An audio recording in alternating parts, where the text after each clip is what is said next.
Antoine, bonjour. Bonjour. Merci d'être là. Merci à toi. Princia. Princia, pardon. Non, non, c'est pas Princia. grave. Tu sais que depuis que je suis petite, j'ai droit à ça. Donc je m'étais dit un jour, je vais changer en Princia. Peut-être que ça changera Loin de moi quelque l'idée de t'influencer. chose. Non, c'est un truc que j'ai depuis que je suis toute petite. Écoute, merci beaucoup d'être là. Ce temps nuageux et que le N'est-ce Tour de pas? France, on qu'est-ce qui va démarrer? Que je n'ai absolument pas suivi, mais bon. Bah, il va démarrer, en plus pas très loin de chez moi, ils vont partir, je crois que c'est 15h qu'il est. Du coup, on se retrouve, je vais le présenter, le libérateur. Tu sais, tu m'attendais vraiment à une personne qui arrive et tout, qui libère tout. Et en même temps, c'est un trick parce que tu vois la croix, c'est pour ça on y revient. Du coup, C'était volontaire en tout cas. ah bah oui, mais bah, ouais. j'imagine. Je vais te laisser te présenter, Mhm. qu'on apprenne à te connaître un peu plus, tous les aspects que tu souhaites présenter, et puis après on sera dans le vif du sujet. Ça marche. Bah, du coup, je m'appelle Antoine, j'ai 35 ans. Je suis originaire du sud-ouest, de Pau précisément. Et t'as quitté le soleil. Alors, figure-toi que ça, c'est des idées reçues, parce qu'il n'y a pas tant de soleil que ça dans le C'est sud-ouest. vrai. C'est très variable la météo. Bon. Il pleut beaucoup, après il fait beau, enfin bref, c'est... Mais non, là, ça fait 10 ans que je suis en région parisienne. Je suis venu pour le boulot. Donc, mon métier de base, c'est monteur vidéo. D'accord. Aujourd'hui, c'est plus exactement ce que je fais, mais je reste quand même dans le domaine de la vidéo au sens large. Et depuis toujours, j'ai envie de dire, j'aspire à avoir une carrière, ou en tout cas une vocation d'auteur. Et donc là, ça fait donc quelques années que je me suis lancé dans la littérature, mais auparavant, j'étais passé par l'écriture de scénarios, de courts-métrages, dans un premier temps. Et avant ça, quand j'étais plus jeune, je dessinais beaucoup et j'écrivais, tu vois, des fragments, enfin, diverses choses et variées. Mais j'en avais pas encore fait mon métier. Là, c'est pas encore ce qui me fait vivre, mais c'est l'idée. C'est ce que j'aimerais développer en parallèle de mon boulot actuel. Et Le Libérateur est mon premier roman. En tout cas, c'est ce projet qui m'a permis de me lancer. Justement, bah, écoute, bravo Merci. de vive voix, parce que moi je l'ai lu, j'ai la chance de lire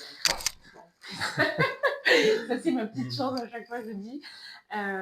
Justement, tu disais que du coup, tu es en train, si je comprends, tu es en train de switcher pour être auteur, idéalement à temps plein. C'est l'idée, ouais, j'aimerais bien. Je sais que c'est très idéaliste parce que peu d'auteurs, je pense, vivent de ce métier-là, y compris peut-être des auteurs reconnus, parce que, bon, à moins de faire un best-seller par an, c'est pas extrêmement lucratif. Après, bon, généralement, les artistes, c'est pas les artistes intègres, c'est pas ce qui nous anime avant tout, le côté mercantile de la chose, c'est plus mener à bien des œuvres et puis qu'elles soient répandues, en quelque sorte, et que ça permette d'échanger avec des lecteurs potentiels. C'est surtout pour ça, et puis avant tout, avant l'échange, bien sûr, c'est de s'exprimer et de donner notre vision sur des sujets, sur cet art de manière générale. C'est surtout pour transmettre ça qu'on fait ça, selon moi.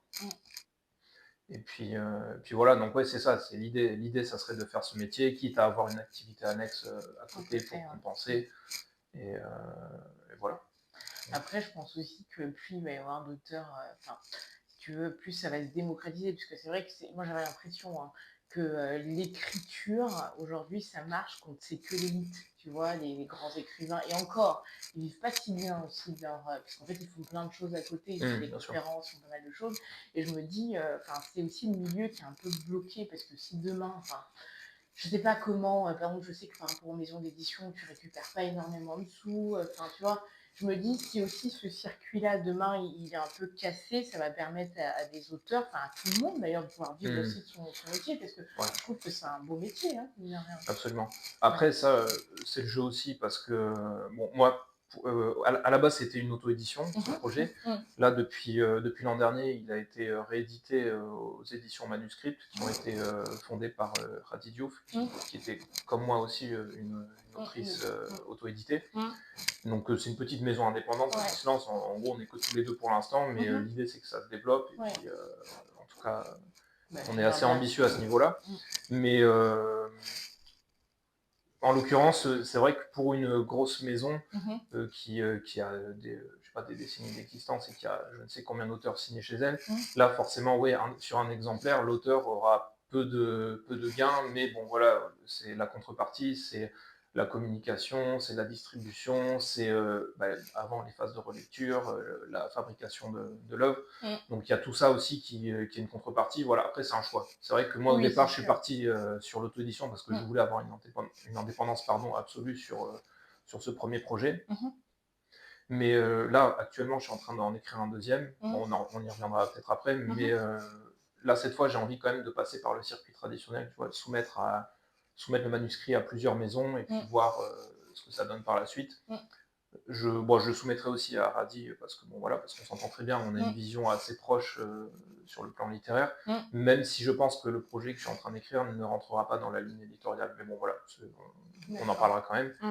Mais pour le deuxième, j'ai quand même envie, tu vois, comme ça au moins je serais passé par les deux phases, tu vois. J'aurais Mmh. fait la phase auto-édition totalement indépendante et Mmh. là la phase plus encadrée, on va dire. Ouais. Donc, Non, mais c'est vrai que, enfin, après, bon, je peux comprendre, il y a tout un travail derrière, mais bon, moi j'ai toujours vu, enfin, ça fait longtemps que je lis, et à chaque fois, je me suis toujours posé la question, je me dis, mais pourquoi c'est pas, enfin, j'ai l'impression que c'est déséquilibré, c'est plutôt ça le mot, parce que je reconnais leur travail, parce qu'aujourd'hui, effectivement, tu bénéficies de la pub, de la com, de tout ça, mais bah, pour moi, des maisons d'édition récupèrent beaucoup plus oui, que sûr. l'auteur lui-même, alors que finalement, c'est un peu lui qui a tout fait, quoi, tu vois. Si Mm. Ouais. oui, effectivement, donc on parlait de l'édition. Bon, c'est pas Mm. que notre sujet, on n'est pas là pour ça. Non, mais c'est quand Et même là, bah intéressant. oui, mais en tout cas, c'est intéressant. Moi, j'ai envie de te poser la première question. Mhm. Pourquoi déjà le libérateur? Parce que j'ai l'impression que la liberté est pas mal évoquée là-dedans. Ouais. Pourquoi le libérateur? Mais elle n'est pas souvent atteinte. Ouais. Oui, oui, oui, mais Mm. ça, j'ai l'impression que c'est un peu notre, c'est ce que tu disais, c'est Ouais. un peu le nerf de la guerre dans notre vie aujourd'hui, tu vois. Ouais, c'est censé être ce qui nous anime tous, mais c'est pour la plupart, ça reste une utopie malheureusement, parce que nos existences sont régies par des déterminismes qui nous dépassent, que ce soit sans même parler, tu vois, là, le sujet abordé, le sujet de la religion, ça fait Mm. partie des choses qui peuvent déterminer des personnes qui sont Ouais, mais justement, en quête de sens, tu vois. Mm. Mais bon, de nos jours, ça va même au-delà de ça, parce que bon, on est dans une société où l'athéisme est très présent, donc c'est au-delà de la spiritualité aussi que cette quête de liberté fait sens. Mais donc pour revenir au titre, j'ai voulu d'une part que ce soit un titre qui soit évocateur, parce que bon, la liberté, voilà, comme on disait, beaucoup y aspirent, Mm. mais aussi parce que je trouve que c'est un titre qui est percutant et qui est énigmatique, parce que Oui. finalement, tu sais pas à quoi ça fait allusion dans ce type de récit. Est-ce que c'est Ouais. une personne qui va, comme tu disais tout à l'heure, une personne qui va venir libérer, en l'occurrence, des esclaves? Mm. Est-ce que c'est un esclave, au contraire, qui va s'affranchir et qui Mm. va être comment dire, une source, Mais c'est un une peu lui le source. libérateur finalement. Oui, Bah, voilà. Est-ce que ça voilà. va être lui, Mm. en gros, qui va mettre de l'impulsion et qui va permettre aux autres justement de, de le suivre, comme pouvait l'être Harriet Tubman, par Mm, exemple, mm, mm, la fameuse Moïse Noire, mm, ou même mm, tout simplement les nègres marrons de manière générale, parce que le protagoniste de ce roman est un nègre marron, justement. Donc ça d'une part, et d'autre part, je voulais aussi que ça condense les thématiques et le concept de l'œuvre. mm, Parce que mm, finalement, ça soulève la question, est-ce que le libérateur, donc déjà, est-ce que ce sera une personne? mm, Est-ce que ce sera au contraire Dieu lui-même? Parce que mm. là, par exemple, la couverture D'accord. peut évoquer ça également. Mm. Est-ce que ce sera un missionnaire, un prophète, quelqu'un qui va Qui va conduire faire ça. les esclaves vers cette dite émancipation spirituelle? Parce Mhm. que la religion était instrumentalisée à ces fins-là à l'époque. Justement, j'ai des questions là-dessus. Oui, bien sûr, oui, non, mais on va en parler. Ça, je tenais à l'aborder parce Mm. que je trouve qu'on met souvent en avant la servitude physique, matérielle de ces hommes et femmes à l'époque, et enfants d'ailleurs à Mm. l'époque. Mhm. Mais je trouve que dans le domaine artistique, que ce soit la littérature, le cinéma, on appuie souvent sur cet aspect-là, mais moins, je Mm. trouve, sur l'asservissement spirituel et psychologique, donc à proprement parler de l'aliénation. Même si c'est fait, bien entendu, mais Mm. moi, je voulais vraiment appuyer Appuyer là-dessus. là-dessus, Ouais. ouais, ouais. Mais justement, moi, j'avais une question déjà, enfin, j'ai deux, trois questions à suivre. premier point, c'est quand même un sujet très délicat, l'esclavage. Absolument, ouais. Et deuxième point aussi, là où tu pourrais te faire attaquer, bon, j'y vais droit, hein, mais on pourrait se dire, mais attends, il est blanc, il La a pas d'élection. légitimité, Oui, ouais. oui, bah oui. Et là, ouais, la légitimité déjà d'en parler. Et puis, on pourrait, ouais, ne pourrait même pas te donner, te donner du crédit. Parce que, bon, moi aujourd'hui, J'entends. honnêtement, je suis totalement détachée de ça, parce que bah, c'est même pas moi qui l'ai vécu, mais c'est sûr que ça fait partie de nos racines. Et par rapport à ça, comment tu te positionnes et, et quel est le message que tu as voulu faire passer? Même si je l'ai compris, hein, mais il faut bien Mmh. que les lecteurs aussi, ceux qui vont nous découvrir, puissent comprendre aussi. Alors pour aborder la question de la légitimité, Mmh. heu, quand j'ai pris ce sujet, d'une part, je voulais pas, centraliser mon récit sur la question de l'esclavage parce Oui, que bon, tu l'as on lu, le voit, ouais. effectivement, c'est le Mmh, contexte de départ, mmh, mais je m'en étire un petit peu par la suite parce qu'il y a plein d'autres sujets que j'ai souhaité aborder mmh, et qui allaient au-delà de mmh. la condition d'esclave des Africains, ça va Mmh au-delà mh, selon moi. mmh. Mais si on reste là-dessus, j'ai été très vigilant dans ma phase de recherche parce que j'ai voulu beaucoup documenter Oui, mon mais récit. ça se voit. Je tenais à ce que ça soit crédible, Mmh, cohérent mmh, et surtout objectif parce mmh, qu'on a tous des biais mmh, et forcément je n'aurais pas le même regard que mmh, pourrait avoir un afrodescendant sur mmh, la mmh, question ou même tu vois des personnes qui sont carrément militantes sur des c'est questions vrai, ouais. que ce soit néocoloniales, etc. Parce que Mmh, c'est quelque chose qui se perpétue malheureusement, mmh, mmh, en tout cas sur le continent africain et dans certains pays où il y a des diasporas. mmh, Donc j'ai essayé d'être vigilant là-dessus, mmh, de tu vois, prendre plusieurs sources, les croiser, que ce mmh, soit pas forcément, tu ouais. vois, que ce soit des auteurs africains, des auteurs descendants ou des auteurs occidentaux, Mmh, parce que de mon point de vue, mmh, je, j'entends, tu vois, le fameux proverbe qui veut que les lions se rapproprient leur histoire, tu vois, pour la raconter à la place des chasseurs mmh, qui avaient fait justement qui avaient pris le monopole pour raconter cette histoire à leur place. mmh. Ça, j'entends. Mais il faut aussi entendre qu'il y a des historiens ou des auteurs Ah qui bah ont une oui. part d'intégrité Mmh, et de bienveillance quand mmh. ils traitent un sujet. Ah ben Et justement, c'est mais je trouve d'ailleurs que des fois, c'est aussi intéressant d'avoir un point de vue. C'est ça qui est le plus absolument oui. important. Et aussi, enfin, c'est aussi, enfin, en tant qu'auteur, c'est aussi un travail, hein, tout un travail. Enfin, moi, j'ai vu hein, que c'est hyper bien référencé. Enfin, on sent que ça En a tout cas, été j'ai travaillé. essayé au maximum. Ouais, Ah oui, oui, oui, et bravo pour ça. Enfin, c'est pas moi, je le vois bien au contraire, de façon très détachée. Et du coup, je te dis bravo pour ça. merci. Mais je sais toujours qu'il y a des gens autour de nous, enfin, qui n'ont pas forcément. Et c'est aussi ça mon objectif, c'est aussi Mmh. bah, comprendre l'auteur avant de pouvoir critiquer ou de tout de suite se fermer des portes. Oui, bien Ouais. sûr. Et deuxième question que j'avais, c'était par rapport à la religion. On voit ça. C'est vrai que, enfin, on se rend compte que le protagoniste, à un moment donné, il est un peu rebelle face à la religion, parce qu'en fait, enfin, j'ai l'impression hein, que c'est ça, en tout cas, c'est mon point de vue de lectrice, parce qu'à un moment donné, on lui présente la Bible, on lui présente Mmh. enfin, tout le contexte, et lui, très hermétique. Et, euh, et je me demande, qu'est-ce que tu as voulu faire passer derrière? C'est quoi le message? Est-ce que c'est quelqu'un de rebelle? Est-ce que justement, il savait que en lisant la Bible ou en lisant, enfin, est-ce qu'il allait se faire endoctriner par ça et justement ne plus, parce que le protagoniste, lui, il est à fond pour sa libération, il est à fond, Oui, il a oui, envie bien de sûr. repartir. Il, ouais, quasiment du début à la fin, Ouais, il ne flanche pas. c'est ça. Et ça, j'y tenais. Mm. Jusqu'à ce qu'il ait vraiment ce moment de doute Mm. où effectivement c'est un personnage pardon, excuse-moi. C'est un personnage qui dès le départ sans trop spoiler Mm. qui a un traumatisme qui est Mm. lié à la paternité on va dire Mm. Mm. et tout au long du récit c'est un personnage qui a beau être adulte qui a beau être instruit qui a beau être comment dire insurgé Mm.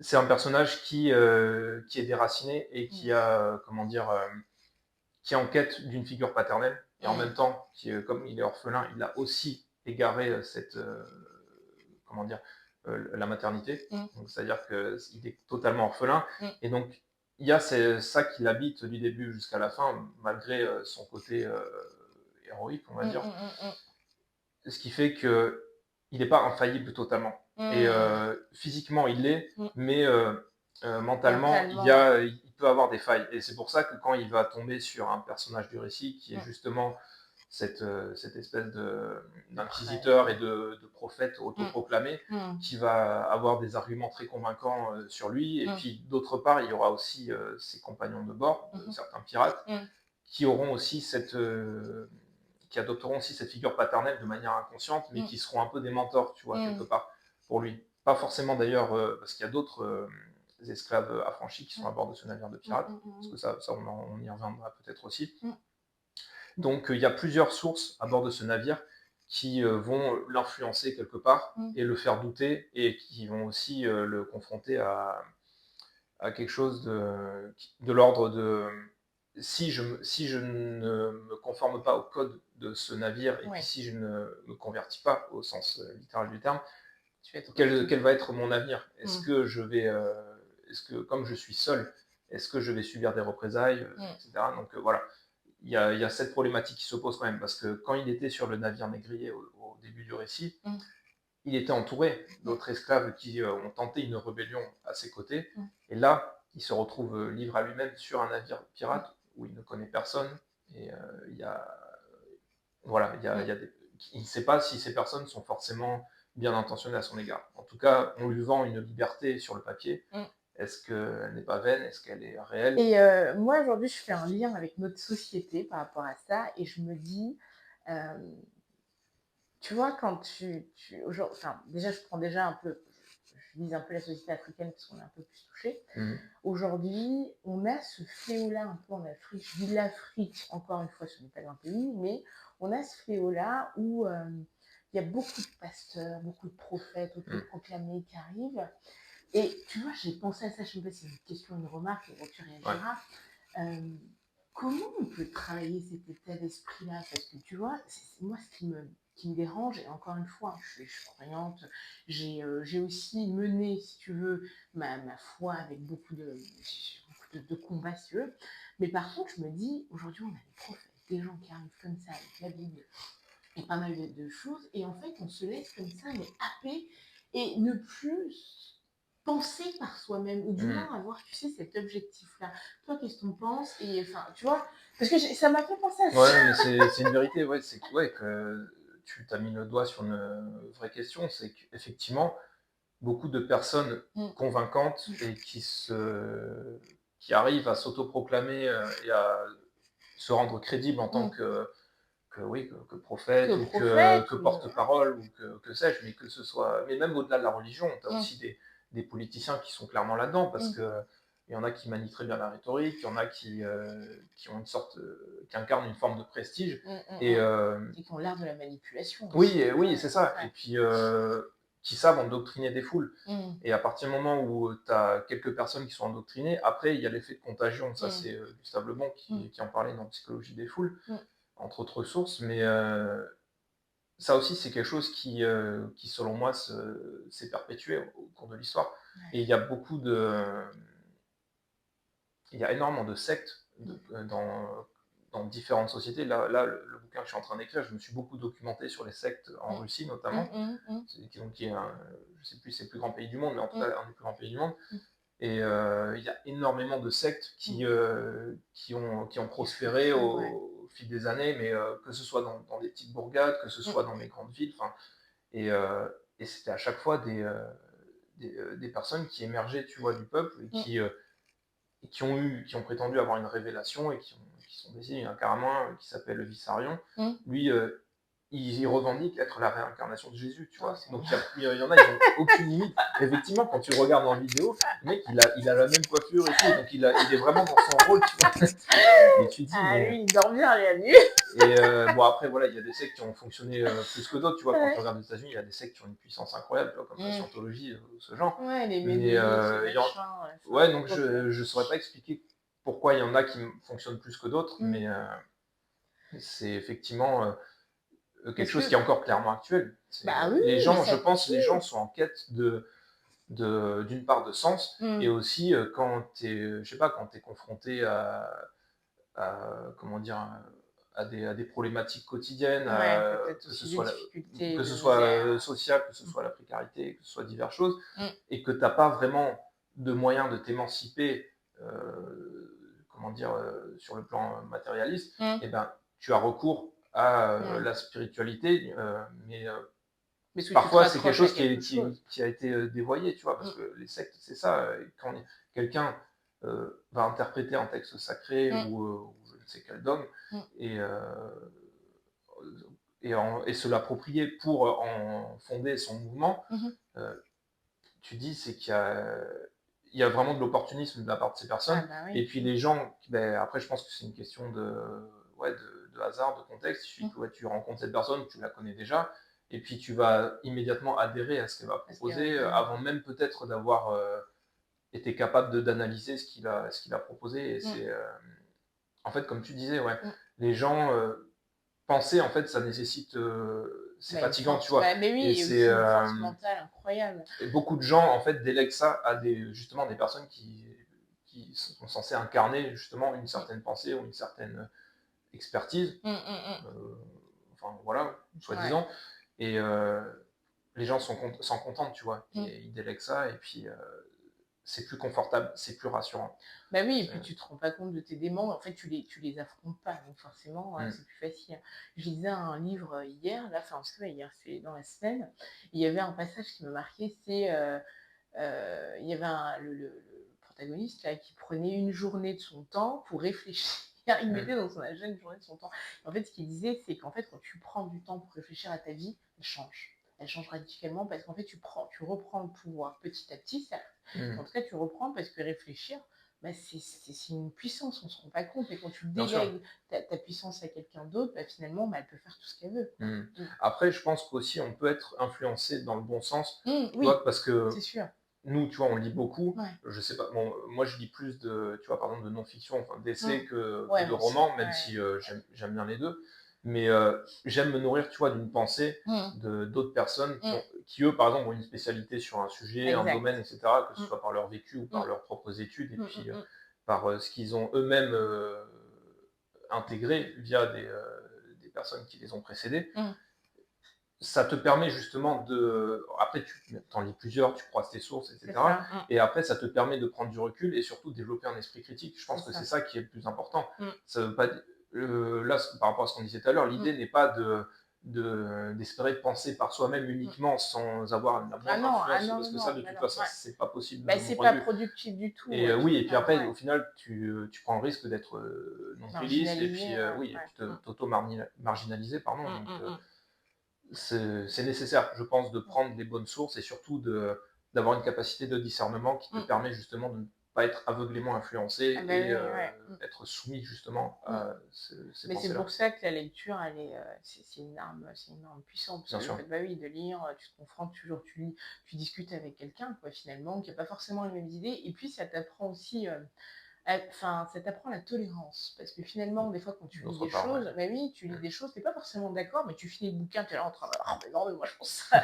Et en Oui, fait, mais ça ouvre un débat. mais C'est exactement, ça, un débat silencieux, mais exactement, ça. Mm. exactement. Et quand tu rencontres quelqu'un qui n'a pas forcément les mêmes idées que toi, qui n'a pas forcément la même culture, les mêmes croyances, tu es ouvert à échanger avec lui. Mais c'est vrai que, Absolument. surtout dans cette société avec X, Twitter, moi je suis pas, mais dès que Non, moi non plus, mais mais. dès que tu as une idée un peu, Mm. à l'inverse de la masse, tu te fais un peu flinguer, quoi. Et ça, Ouais, c'est mais ça, c'est dommage. désolant parce que justement, c'est. Beaucoup de gens font la promotion de la diversité Mmh. culturelle et enfin, des individus, Mmh. mais moins font la promotion de la diversité de pensée et la Mmh. diversité de. Ouais, c'est ça. Oui, la diversité de pensée, tout Ouais, simplement. Je sais ouais. pas pourquoi Bah, je bégaye, après, non, non, mais mais est-ce qu'ils font même le lien? Est-ce qu'ils font même le ouais, lien? mais parce que tu vois, si tout le monde pense la même chose, si tout le monde fait la même chose, Mmh. enfin, là, on est dans une uniformisation du monde, et puis, enfin, c'est Ouais. non seulement ça va être chiant, et puis c'est problématique parce que ça crée un effet de. On est du bétail, parce que là, on est des moutons, et puis là, pour le coup, un nouveau leader va émerger, et on Mmh. va tous le suivre parce qu'on pense tous la même chose, et Ah on fait tous la bah, même chose, ah on complètement. s'habille pareil, Mmh. on mange la même chose. Enfin voilà, c'est. Mmh. La diversité doit être cultivée dans tous les domaines, en fait. Ah bah, complètement, complètement, ouais. Et moi, je défends la lecture parce que c'est hyper important, ouais. Mm. Tu vois, avant, je lisais, je me rendais pas compte de la puissance du truc, quoi. Mais après, je me suis dit, mais en fait, pourquoi je réagis comme ça? En fait, c'est à force de lire que du coup, je me suis, affranchie et surtout ouverte, je pense aussi, tu vois, à la tolérance, bien ce sûr. genre de choses, quoi. Ouais, pour revenir au suivi, j'avais une question aussi. Et pourquoi la liberté? Enfin, pourquoi tu as tenu à mettre ce sujet au cœur? Parce que moi, ça me parle, tu vois. Ouais, mais Juste pour une petite anecdote, enfin, en 2018, je me rappelle quand j'étais vraiment pas bien, enfin, j'avais tout, hein, ça marchait bien. mmh, Je me suis dit, putain, je vais me monter en indépendante, tout ça. Et en fait, moi, mon moteur, c'était ça. Je me sentais pas libre. Tu c'est vois, et je ça. pense que Mais beaucoup de gens me rejoindront, mais c'est pour ça que j'ai pas mal matché, mais je me suis dit, mais tu vois, aujourd'hui, j'ai l'impression qu'on a une certaine liberté, mais peut-être pas professionnelle, peut-être pas, enfin bref, donc là, je te laisse répondre. ouais, Je vais non, partir dans les travers. mais comme bah, tu déjà mis le doigt dessus parce que de toute façon, pour moi, c'est la valeur fondamentale. Ah ouais. Si, si tu ne mènes pas une vie libre, ou en tout cas, si tu n'aspires pas à vivre une vie, comment dire, après, le libre arbitre, c'est difficile Ouais. d'y croire de manière générale, mais parce que comme je disais tout à l'heure, il y a des choses qui nous dépassent et Mm. auxquelles On peut pas. on peut pas s'en émanciper, mais on peut faire le maximum quand même pour Mm. se rapprocher de cette liberté-là. Et pour être, je pense que pour atteindre le bonheur, il faut se sentir libre, Mm. avant tout libre moralement, psychologiquement, plus que la liberté de se mouvoir, parce que finalement, on l'a en quelque sorte, tu Oui, vois, ouais. on l'a déjà en tout cas dans notre société, Mm. mais on n'a pas encore la garantie, tu vois, d'être totalement libre, tu vois, de penser, Mm. enfin, souvent, tu te restreins, tu vois, par exemple, Ah quand bah tu vas oui. avoir des opinions polémiques, sans parler d'opinions condamnables, Ah oui, j'entends oui, non, mais... juste des Mm. opinions polémiques qui vont à l'encontre justement Mm. d'un discours dominant, Mm. euh, enfin, t'y vas à Oui, tâtons, tu tu te vois. limites en fait. Tu Ouais, tu te essaies limites un d'avoir peu. un discours assez lisse, Hmm. mais en fait, on devrait avoir cette liberté-là, mais surtout de liberté de parole, parce qu'au final, quand tu parles, il ne se passera pas Ouais, grand-chose. Mais aussi, bah, la liberté de se mouvoir. Ouais, aujourd'hui, tu peux faire beaucoup de choses, mais t'as encore. En fait, c'est vrai que tant que dans ton esprit, tout n'est pas libre. En fait, enfin, tu n'es pas libre finalement. hmm. Bah, il y a beaucoup de choses, même Tu te au limites niveau toi-même, ouais, ouais, ouais. physique, matériel, tu te Hmm. limites aussi, quoi. Ah, Ouais, c'est vrai. ouais, Mais ouais, non, donc pour revenir à ce la notion parti de. pris, ouais, c'est quelque chose qui m'a toujours fasciné et que j'ai toujours idéalisé, donc Mm. je voulais le traiter à ma manière, Mhm. dans un contexte qui était le moteur justement des personnages auxquels, Je reviens. les personnages que je raconte, pardon. Mhm, mhm. Et je voulais partir de ceux qui incarnaient ça, en tout Mmh. cas à cette époque-là, au XVIIe siècle. Donc Mmh. c'était évidemment les victimes de la traite transatlantique. Mmh. Et je voulais pas simplement m'arrêter à ça parce que je voulais aussi, là, c'est aussi une aventure maritime Mmh. dans le contexte de la piraterie. Mmh. Et c'était aussi des personnages donc, qui avaient des vécus différents, qui étaient dans une condition différente, Mmh. mais qui aspiraient aussi à une liberté, Oui, qui avaient ouais. cette utopie en eux. Et je trouvais que c'était intéressant de faire converger ces deux types de personnages, Mmh.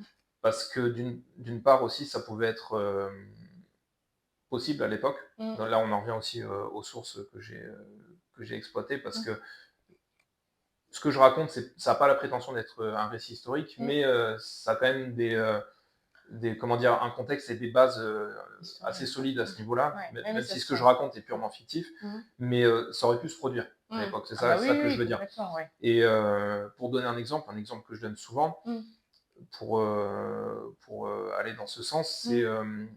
le navire du pirate Barbe Noire, donc Mmh. célèbre pirate anglais que tout le monde connaît parce que c'est probablement le plus connu dans la culture populaire. Mmh. Mais peu de gens savent, ça je l'ai appris en lisant certaines de mes sources, Mmh. ce navire avait une autre vocation avant d'être un navire de pirates pour aller capturer des navires de D'esclave. commerce. Mmh. C'était justement un navire négrier avant, Ouais, français, d'accord. qui a été capturé. C'est un navire qui s'appelait la Concorde. Mmh. Donc c'est un navire qui a été capturé par des pirates anglais. Mmh. Et que faisaient les pirates quand ils capturaient des navires? Bah, ils Mmh. pillaient les marchandises, et puis après, ils faisaient ce qu'ils voulaient de ceux qui étaient à bord. Mmh. Mais là, en l'occurrence, quand la marchandise, bah, ce sont des hommes, et ben, Ouais. ça leur permet de réquisitionner des personnes Mmh. à bord de leur navire, donc ça fait des compagnons de bord, et puis c'est pour ça qu'on pouvait retrouver des Africains à bord Mmh. de navires pirates qui étaient essentiellement composés d'Européens. Ça me glace tout ça. C'est- Mais pour le coup, après, ça, pour le coup, je sais pas si c'est hyper documenté, mais ça laisse croire que, en tout cas, c'est ce que j'ai essayé de mettre en avant, en tout cas Mmh dans l'argumentaire du personnage qui va être confronté au héros. mh.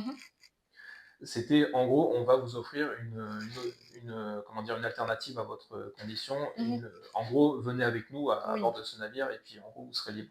tu es Je pense déjà que c'est ce plus qu'on a libre. pu, voilà, parce que les mecs étaient enfermés, tu vois, à fond de cale, enchaînés avec leurs Ouais. semblables. Mmh. Et là, tu as des mecs qui débarquent, qui massacrent en gros leur bourreau et qui leur disent, ouais, rejoignez-nous. Mmh. Je pense que la plupart Ah bah fonçaient, tu oui. vois. Et Bah après, oui. est-ce qu'ils étaient dupes? Ça, je ne sais pas. Mais en tout cas, il y avait une alternative à leur existence. Et Mmh. je trouvais que ça, c'était intéressant à aborder de ce point de vue-là. Écoute, moi je trouve que c'est important de le lire parce que bah, en fait et aussi je trouve, ça c'est vrai que je le dis toujours, hein, moi je suis pas très fan de romans, mais bon, à Ouais. chaque fois que je tombe dans un roman, je me dis: Au «Ah là là, final, merci à l'auteur de m'avoir réconciliée» et en même temps, je trouve que pour faire passer, ce type de message, le roman est approprié parce qu'en fait, finalement, il est beaucoup plus léger. je suis d'accord. Ouais et tu le lis plus facilement et en fait, le message, il passe, tu vois? Et alors que quand c'est un essai, des fois, c'est beaucoup plus lourd, il faut que tu Ouais. prennes du temps à lire, que tu réfléchis. Enfin, en tout cas, moi, j'adore, Stabiloté. Même si je commence à être, vieille à la vieille époque, mais j'adore toujours, tu sais, lire un bouquin, tu sais, mettre du Je vois très stabilo, bien. tout Ouais, ça, ça. moi, je le fais plus parce que j'aime pas, tu vois, Abîmer. souiller l'œuvre. Ah ouais, non, mais moi, justement, moi, je me dis Mais je comprends. Vraiment, t'es. mais non, moi, je me dis, c'est comme, tu sais, les Vans. Enfin, les les Vans, elles étaient belles quand elles étaient Je tu vois. vois, le livre, quand il est écrit, il y a plein de choses, et quand tu le retrouves 10 ans après, tu te dis, ouais, il m'a servi. C'est vrai que tu Ouais. l'as pas lu, tu respectes l'auteur, mais Mm. tu t'en es servi. Ouais, Enfin, ouais, je comprends. Moi, je fais ça avec les post-it à la limite, mais c'est vrai que ah, je mais après, surligne t'en pas. as partout. Ah oui, il y en a partout. Ouais, bah là, tu verras. Hein, j'en ai ramené quelques-uns. Écoute, tu me parlais justement de tes projets. Ouais. Quels sont tes projets à venir? Est-ce que tu as un deuxième tome? Ouais, on m'a souvent posé la question.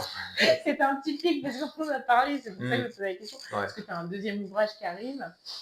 Alors, deuxième tome, pour l'instant, non, parce que je veux Oh pas. Parce que bah, je sais qu'il y aurait la matière, parce que j'ai vraiment travaillé des personnages et ouais. leur passé, leur vécu, et puis leur Mm. donner une dimension qui pourrait donner la possibilité de raconter l'histoire de leur point de vue. Mm.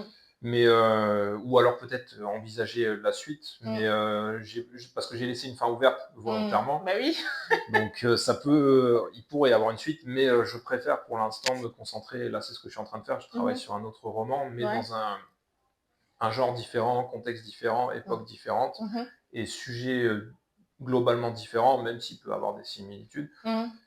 Parce que je veux pas m'enfermer, tu vois, dans un registre et Oui, bah, que ça soit presque du fonds de commerce, même si bon, c'est pas, je gagne pas ma vie avec ça, mais voilà, en fait, j'ai de multiples envies, j'ai de multiples centres d'intérêt.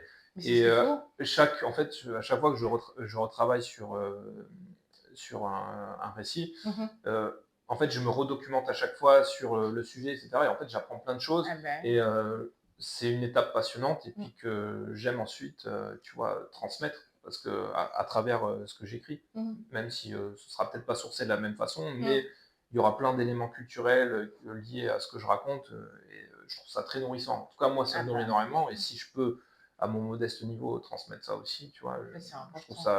ça passionnant. Mais si je dois juste te donner un élément, Un petit teaser. ouais, un petit teaser, en gros, ce sera un récit de maison hantée. Donc Ouais. je vais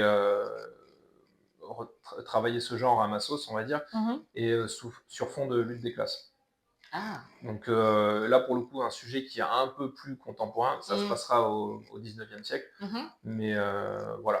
Donc Bon. autre sujet, mais qui sera documenté aussi. Ouais. Hâte de lire. Merci. Écoute, en tout cas, moi j'ai pris plaisir et ce que je te disais à la fin, je Ouais. me suis dit, oh non, mais ça s'arrête maintenant. En plus, moi, je sais Ouais. pas si j'ai enfin, je sais pas si c'est un défaut ou une qualité, mais je lis hyper vite et des fois ça me démoralise, c'est cool, je lis, je dis, oh, mais je suis déjà à la fin. Ouais, d'autant plus qu'il est assez court et, Mais oui. et comment dire, Mais il on est profond. m'a plusieurs fois fait la remarque qu'effectivement, la fin se déroulait assez rapidement et puis ça pouvait donner le sentiment que c'est expéditif. Mais Ouais, je Non, moi sais je pas. trouve que, bah, en fait, Après, non. chacun a son. Ouais, moi je me dis, juste, enfin, elle est bien faite, mais en fait, ce qui crée le contraste, c'est qu'en fait, le livre, il est tellement profond, qu'à un moment donné, tu lis Hmm. des choses, tu commences à réfléchir, et puis, pas, pouf, ça s'arrête. Donc, tu vois, ça Ouais, crée un contraste entre ton état d'esprit qui est déjà en train de fouiller, en ouais, train de réfléchir, et puis à un moment donné, pas... Donc, tu vois, tu te dis, enfin, je me suis concentrée pour monter la montagne, en fait, finalement, il n'y a pas de ouais, je montagne. vois. Tu Ouais, vois, donc ça t'a créé une mais petite frustration. ouais, une Ouais, petite je comprends. frustration, mais c'est pas une Ah, mauvaise critique, bien au contraire, tu vois. C'est qu'à un hmm. moment donné, ça te met dans un état d'esprit, parce que tu as des bouquins, tu lis, tu réfléchis pas, enfin, t'es pas là en train de te poser Je des vois. questions. Tu vois, et du coup, bah, la fin, elle arrive, bah, elle arrive, quoi. Tu vois. Après, peut-être que tu l'as ressenti comme ça, mais il y avait aussi un parti pris là-dedans, c'était que ces personnages vont être confrontés à la désillusion aussi. Il y a Mm, ça qui est très présent. Et mm. peut-être que ça se... en fait, tu partages peut-être après avec eux cette désillusion. En tout Ouais, cas, bah oui, moi, je vois ce que tu veux dire. j'ai essayé de le faire passer comme ça, quoi, parce que c'est quand même un récit qui est très mélancolique et Mm, puis assez nihiliste aussi par moments. Donc, il y a beau avoir de l'espoir, mm. mais en fait, Après, on revient sur les sujets qui sont un peu durs. ouais, C'est voilà, vrai. c'est ça. Mm, Donc, et c'est pour ça aussi que je tenais à avoir une fin ouverte, parce mm. que je voulais pas que ça soit arrêté, tu vois, et que ça donne quelque chose de trop. Ouais. Une thèse, en gros, proposer une thèse, parce que Mm, c'est un sujet sur la liberté, donc on peut voir qu'en gros, ouais, ouais. vous avez 4 heures, on Ça va parler reste de la ouvert. liberté, quoi. Mais là, comme ça reste ouvert, justement, j'invite le lecteur Mm, comment dire, à avoir ses propres interprétations, mhm, comment dire, plusieurs niveaux de lecture possibles, et voilà, je trouve que c'est intéressant. Et mm, après, ça permet justement d'avoir un échange, si mm. un jour je peux échanger avec les lecteurs, mais Ouais. je veux pas le laisser, tu vois, avec une fin arrêtée, Mm, et en gros, c'est comme ça, et hop, pas autrement. Là, je préfère ouais. qu'il continue à nourrir sa réflexion. C'est Bah ça que je écoute, trouve en tout intéressant. cas, c'était bien joué. Écoute, on va Merci. chuter. C'est déjà passé hyper vite. Ça va vite, hein, ouais. Bah oui, et j'ai mes deux dernières questions. Dis-moi. La première, c'est, bah, comme j'ai toujours le podcast, c'est le papillon, transformation. Quel était l'élément de ta vie qui t'a transformé, que ce soit, bon, idéalement bien, mais bon, je te laisse. Hmm. Alors, qui m'a transformé, je saurais pas te dire, mais ce que je peux Après, dire, c'est ce qui m'a poussé à me lancer dans l'écriture mhm, mhm, de ce roman, et puis même dans l'écriture mm, de manière générale, en tout cas mm, littéraire. mm. Je dois reconnaître que le confinement n'y est pas pour Ah, rien, d'accord. d'où voilà aussi, je pense que ça faisait partie des choses qui m'ont Mm. influencé par rapport, tu vois, au Je traitement de la vois aussi, liberté et tout ouais, ça. ouais, Et ouais. même il y a des séquences du roman où Mm, il y a une épidémie, mm. les personnages sont constamment dans une forme d'incarcération, qu'elle Oui, soit oui, physique ou oui. mentale. Je Mm. pense que c'est pas anodin, tu vois, ça a Ouais. joué. Mais en tout cas, le confinement m'a permis, Mm, c'est une des rares choses que ça a permis, on va dire, mm, ça m'a permis de me lancer mm, dans l'écriture, mm, et surtout d'avoir le temps, tu vois, de lire beaucoup, me documenter, et puis après de commencer à élaborer un concept, des petites idées par-ci par-là, et mm, après, bon, ça s'est étalé sur 3 ans, en tout mm, cas de la première ligne à la publication. mm, Ça a duré 3 ans, mais bon, comme je te disais, bon, là, c'est pas mon métier à temps plein, mm. il y a des périodes où tu te décourages, il y a des Bah périodes oui, c'est sûr. où tu as moins d'inspiration, Mm, voilà, plein de facteurs. Mais je pense que c'est vraiment cette période-là qui m'a fait me lancer, mm, parce que j'ai toujours voulu raconter une histoire qui se passe dans le contexte de la piraterie, parce que mhm. c'est un univers qui m'a Qui te toujours passionné depuis fascine. que je suis gamin, et j'ai jamais su vraiment, tu vois, par quel angle aborder cet univers-là. Mm, Et je trouvais que là, il y avait une certaine singularité qui était intéressante à traiter, et qui faisait sens selon moi. mm. Bah écoute, en tout cas, encore Voilà, bravo. donc bon, c'est pas un événement incroyable Ah bah dans ma c'est vie, déjà qui, beaucoup, mais mais justement, c'est en lien voilà, avec ma deuxième question. Et ouais, qu'est-ce que ça a changé ta vie d'écrire du coup? waouh, Qu'est-ce que ça... Ah tiens. ah putain, alors là, Ah, tu t'attendais pas, c'est quoi? alors ça m'a permis pour la première fois Mhm. d'avoir un échange avec des lecteurs, Ah et super. ça, c'est quelque chose que j'appréhendais un peu à ce niveau-là, Mhm, mais avant, quand j'écrivais, tu vois, que ce soit des scénarios de court-métrage ou des trucs que j'écrivais dans mon coin qui voyaient jamais le jour, mhm. bah, finalement, tu échangeais avec très peu de monde. Avec très peu de Quand gens, j'écrivais ouais. des scénarios, tu Mm, échangeais avec mm, les autres élèves de l'école de cinéma, mm, ou des gens du milieu. mm, Mais ça, ce que ça m'a apporté, ça m'a permis justement d'avoir un échange avec des personnes mm, de divers horizons, mm, mhm, des gros lecteurs mm, mm, mm. plus occasionnel. Mmh. Et en fait, avoir le point de vue des gens et comment dire, leur vision sur ton œuvre, Mmh. c'est assez passionnant et Ah c'est bah assez oui. jouissif de pouvoir échanger avec eux et surtout de Mmh. voir comment les gens s'approprient ce que tu as écrit. Parce C'est que ton quand tu as œuvre. écrit une œuvre, elle ne t'appartient plus par la suite. Exact. Et c'est ça que je trouve fort avec, en tout cas, la littérature. Bon, je pourrais dire avec le cinéma aussi, mais bon, je ne suis pas allé au bout pour avoir... En tout cas, dans le cinéma, je ne suis pas allé au bout pour avoir cette chance-là.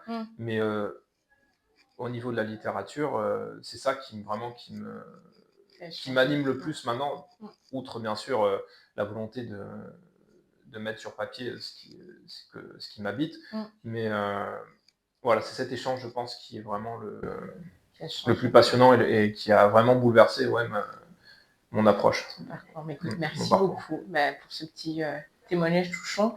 Et justement, je vais conclure là-dessus parce que ça sera peut-être dans les prochains mois. J'aimerais moi aussi faire des cafés du papillon et en fait inviter tous les auteurs que j'ai rencontrés avec une réunion des lecteurs. Tu vois, essayer de voir essayer de voir des sujets qui se rapprochent un peu. Et c'est ce que je vais essayer de faire là, d'ici fin d'année. Donc, je vous recontacterai. Beau projet, ouais. Bah oui, ça va être la suite. Moi, j'adore la profondeur, j'adore les échanges. Donc pourquoi pas. C'est vrai que c'est pas con parce qu'il y a beaucoup de clubs littéraires, tout ça. Mais donc là, si j'ai bien compris, tu veux vraiment du coup mettre en relation plusieurs auteurs où il y aura aussi des personnes... on va essayer de faire peut-être une table ronde. Bon, j'ai l'idée en tête, je ne vais pas tout dévoiler, mais en fait, il faut faire une table ronde, soit dans un ciné ou une salle de conférence avec une centaine de personnes. Voilà.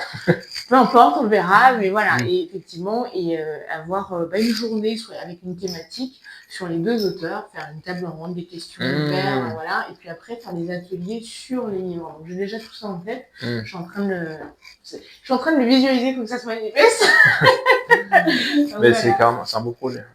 Donc, mais ça va être la suite du coup pour que ça prenne un peu de l'ampleur et de se dire, voilà, on passe ici, mais derrière il y a aussi une suite. Moi, j'aime pas m'arrêter comme ça. Tu vois, on en s'est rencontrés, puis pas. Ça, c'est... Oui, bien sûr. Il faut entretenir. on peut créer quelque chose. Tu fais une communauté. Exactement, une vraie communauté et puis créer des choses parce que je pense qu'on est artistes, parce qu'on est tous des artistes. On peut mettre, tu mets du tien, je mets du mien et puis après, tu crées des choses. Quoi. Ouais, carrément. Recommandations littéraires. Qui sont en fait soit dans cette veine, soit des ouvrages qui m'ont inspiré. Donc je peux présenter quelques. Ah oui. J'en ai pas beaucoup, j'ai pas tout pris. Parce que alors, donc dans les références, il y avait ça d'une part. C'est la biographie de la reine Jinga, qui est le seul personnage historique qui est évoqué dans mon roman. En tout cas, tu l'as mis effectivement. Premier, j'adore les costumes. Ouais, t'as vu. Ouais, je t'avais dit, elle est possible. Et donc pour le coup, c'est une biographie qui est passionnante parce que ça fait partie des héroïnes historiques, enfin des femmes qui ont marqué l'histoire, qui me passionnent le plus. Aussi, il y a une série aussi, je crois. Bon, j'ai pas vu, moi j'ai que lu. Et c'est passionnant et en même temps, ça donne beaucoup d'éléments sur l'histoire du royaume Ndongo et Mbatamba, donc actuel Angola. Donc c'est assez passionnant. Super. Donc, je vais bien le présenter. Oui, vas-y. Donc, toujours... je vais l'acheter, je vais le lire, je sais pas moi. Oui, ou je te le prêterai. Voilà. Comme ça, on s'arrange. Voilà. Donc ça aussi, c'est toujours sur la reine Jinga, mais là, par contre, c'est raconté du point de vue d'un missionnaire qui l'a côtoyé. Donc, évidemment, c'est un témoignage qui est biaisé, bien évidemment, parce que c'était à l'époque coloniale, mais qui est passionnant parce que c'est un document historique. Bien sûr, c'est contextualisé, c'est annoté par des historiens qui sont spécialisés de cette époque-là et puis surtout de ce territoire-là. Mais c'est passionnant parce que justement, moi, tu vois, comme j'aborde ces questions-là, tu vois, l'instrumentalisation de la religion pour asservir les populations africaines, ça, c'est un document indispensable, je pense, pour justement avoir ce point de vue-là à l'époque et puis se documenter. Donc, je pense, lire les deux, c'est vraiment... Franchement, pas mal, Donc ensuite, bon là pour le coup, c'est beaucoup plus récent. Donc il y avait le Black Leninisme de Kemi Seba qui m'a inspiré sur le plan philosophique. Je m'en suis pas mal parce que ça aborde le panafricanisme, ça aborde tout ce qui est réappropriation et puis des questions philosophiques liées à l'Afrique, à sa diaspora. Donc ça faisait partie de mes sources. Je suis pas très fan, mais bon. Oui, non, j'entends. Je sais que ça reste controversé, mais par contre, je sais que certains qu'il dit, des fois, il dit la vérité, c'est une façon d'aborder les Oui, choses qui après là pour le coup c'est vrai que là c'est très politique aussi, mais c'est mm. pas trop présent dans ce que je raconte, mais c'était Bah plus, tu oui, vois, vraiment la dimension philosophique que je trouvais intéressante et intéressante, ouais. pertinente. Ça, donc là c'est pour l'univers de la piraterie. Donc c'est un recueil c'est un recueil de récits sur la piraterie, de personnages qui ont existé ou alors de légendes. Ouais. Donc il y a notamment la légende de Libertalia. C'est, je sais pas si t'as entendu parler, c'était, je crois que c'était une île de Madagascar qui était censée être, qui était la quête de certains pirates à bord d'un navire, un équipage qui s'est composé en gros. Pour retrouver en fait, pour fonder une utopie libertaire sur cette île-là. Et bon, évidemment, ça n'a pas fonctionné. Mais voilà, ça c'est aussi quelque chose qui se retrouve un peu dans mon roman au niveau des personnages. Et aussi, donc voilà, Un océan, deux mers, trois continents de Wilfried Sondé, qui est pareil, là pour le coup, c'est un récit qui est. Là, ça c'est historique en revanche. Et quasiment tout se déroule sur un navire aussi. Donc en fait, on suit le parcours d'un prêtre africain qui est censé aller au Vatican pour en gros être le représentant en gros c'est du Congo si je dis pas de bêtises. Et en fait, d'où le titre, en fait, il va traverser l'Atlantique parce qu'en fait, c'était à une époque où l'esclavage était encore prospérait encore. Donc en fait, il va se retrouver dans un navire négrier, donc il va atterrir en Amérique, après pour revenir ensuite en Méditerranée, puis au Vatican. Donc c'est assez passionnant, historiquement c'est passionnant, et puis pareil, ça touche à des thématiques qui sont aussi présentes dans mon récit. Donc, tu vois, on fait tout ça. Voilà. J'ai envie de dire, ouais, moi j'ai envie de dire non, mais j'ai envie de dire bravo parce que tu vois, ça montre tout le travail quand même d'un auteur. Ouais, je pense qu'après tout le monde fait peut-être pas ça, mais je pense que c'est. Gentil quand même quand tu lis, même des fois quand je prépare une interview, je lis beaucoup, j'essaie de lire, tu vois, et je me dis, tout ça c'est déjà bravo.